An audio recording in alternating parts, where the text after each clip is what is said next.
ফরিদপুরের মধুখালীতে উগ্র হিন্দু সন্ত্রাসী কর্তৃক দুজন মুসলিম যুবককে পিটিয়ে হত্যার প্রতিবাদে রাজধানীতে বিশাল বিক্ষোভ মিছিল করেছে ইসলামী আন্দোলন বাংলাদেশ।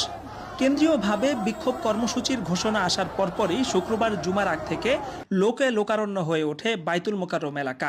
এ সময় বিক্ষুব্ধ জনতার গগন বিদারী স্লোগানে আকাশ বাতাস প্রকম্পিত হয়ে ওঠে।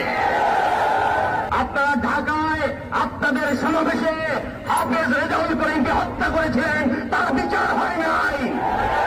মিছিল পূর্ব বিক্ষোভ সমাবেশে বক্তারা মর্মান্তিক এই ঘটনার জন্য সরকারকে দায়ী করেছেন।